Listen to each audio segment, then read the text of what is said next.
Hello বন্ধুরা, তোমাদের সকলকে স্বাগত জানাই আমার ইউটিউব চ্যানেল লেটস টিচে।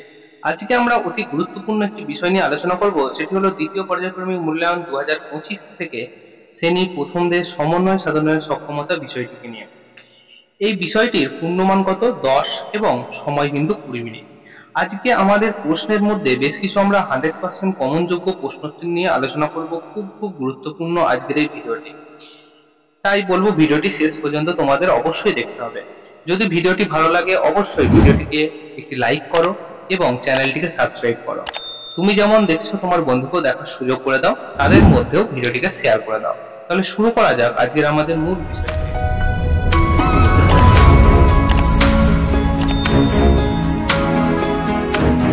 বলে জানো যে তোমাদের এখানটাতে বিদ্যালয়ের নাম লিখতে হয়, লিখে দেবে শিক্ষার্থীর নাম, অর্থাৎ তোমার নামটা সুন্দর করে এখানে লিখতে হবে। বিভাগ, বিভাগ কি আছে, বিভাগ যদি থাকে লিখবে, নয়তো লেখার দরকার নেই। আর রোল, রোলটাকে সুন্দর করে লিখবে। চলো এবারে আমরা প্রশ্নোত্তর পর্বে আসি। প্রথমে একের দাগে দেখো বলা হচ্ছে এ স্তম্ভের সাথে বি স্তম্ভ মেলা। তো এ স্তম্ভে কি কি আছে দেখো, এ স্তম্ভে আছে রোজ। রোজ মানে কি আমরা জানি, রোজ মানে হচ্ছে তোমার গোলাপ, তাই তো, গোলাপ। টাইগার, টাইগার মানে কি বাঘ। ম্যাঙ্গো আম। পটাটো, পটাটো মানে আলু। বি গ্রুপের মধ্যে কি কি আছে দেখো, বি গ্রুপের মধ্যে আছে ফ্রুট, ফ্লাওয়ার, ভেজিটেবল এবং অ্যানিম্যাল। এখন আমরা কি করব, মিলিয়ে নেব। তাহলে রোজ, রোজ তো গোলাপ, তাহলে রোজের সাথে কার হবে, রোজের সাথে হবে ফ্লাওয়ারের মিল, তাহলে ফ্লাওয়ার করে দিই। টাইগার, টাইগারের সাথে কার হবে বলো, টাইগারের সাথে অ্যানিম্যালের হবে। ম্যাঙ্গো, ম্যাঙ্গো কি হবে, ম্যাঙ্গো একটি ফল, তাহলে ফ্রুট হয়ে গেল। পটাটো, পটাটো হচ্ছে আলু, যেটা হবে কিনা ভেজিটেবল। ঠিক আছে, তাহলে আমরা এ স্তম্ভের সাথে বি স্তম্ভ কিন্তু মিলিয়ে ফেললাম। চলো পরের প্রশ্ন, অর্থাৎ দুয়ের দাগেরটা দেখো। দুয়ের দাগের কি বলা হচ্ছে, দুয়ের দাগের বলা হচ্ছে যে সঠিক ভাবে পাশাপাশি বসাও। তাহলে দেখো এই যে মাঝখানটিতে, মাঝখানটিতে কি আছে, ফল আছে, ঠিক আছে, এবং তার আশেপাশে বেশ কিছু শব্দ আছে, যেমন কি আছে পাখি, আমি, তুমি। আর ডান দিকে আছে দেখো খাই, খাও, খায়। এবারে আমরা কি করব, প্রথমে কি করব, পাখি আছে, তাহলে আগে আমরা লিখে দিই, বাক্যটাকে এখানে সাজাতে হবে। তাহলে লিখি, সরি, পাখি ফল কি হবে বলো, খয়াকার রস্যই খায় হবে না, কারণ খাই শুধু আমির ক্ষেত্রেই বসে। তাহলে এখানে কি হবে, এখানে হবে খায়, খয়াকার অন্ত্যেষ্ঠ। খাও তো হবে না, খাও তো অন্য বোঝে। ঠিক আছে, পরে দেখো আমি ফল, কোনটা হবে, খাই, খয়াকার রস্য। তাহলে লিখে দিই, আমি ফল খাই, হয়ে গেল। পরে দেখো বলছে তুমি ফল কি হবে, তুমি ফল খাও। লিখি তুমি ফল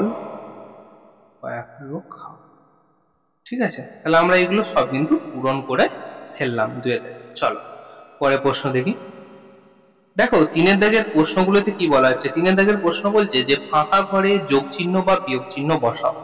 প্রথমে দেখো 5 একটা ঘর দিয়ে আছে, তারপর 2 7 দিয়ে আছে।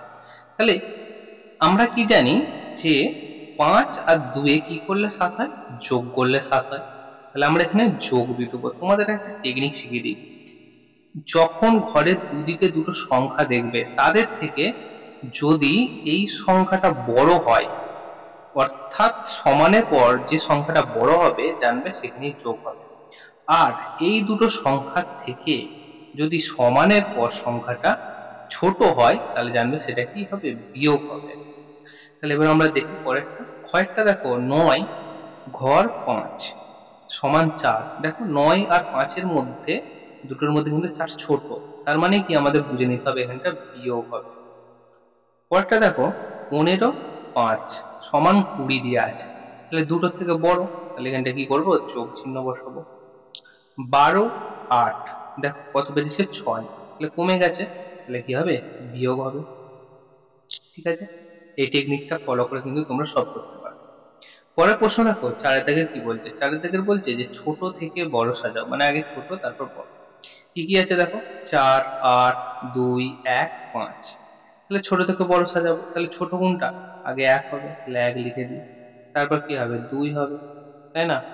তারপর কি হবে বল, 4 হবে, তারপর 5 হবে এবং শেষে হবে 8। ঠিক আছে, পরপর আমরা ছোট থেকে বড় সাজালাম। তারপরেরটা দেখো 7 3 2 6 5, তাহলে সাজালে কি হবে, প্রথমে হবে 2, তারপর হবে 3, তারপর হবে 4, তারপর হবে 6, তারপর হবে 7। ঠিক আছে, তাহলে আমরা ছোট থেকে বড় সাজিয়ে ফেললাম। তাহলে ছোট্ট বন্ধুরা, আজকে আমরা দ্বিতীয় পর্যায়ক্রমিক মূল্যায়ন 2025 থেকে সমন্বয় সাধনের সক্ষমতা প্রথম শ্রেণীদের বেশ কিছু 100% কমনযোগ্য প্রশ্নোত্তর নিয়ে আলোচনা করলাম।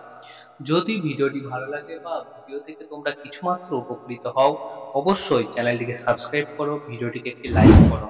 তুমি যেমন দেখছো তোমার বন্ধুকেও দেখার সুযোগ করে দাও। তাহলে দেখা হচ্ছে অন্য কোনো ভিডিওতে, অন্য কোনো দিন। After all, thanks for watching, best of luck.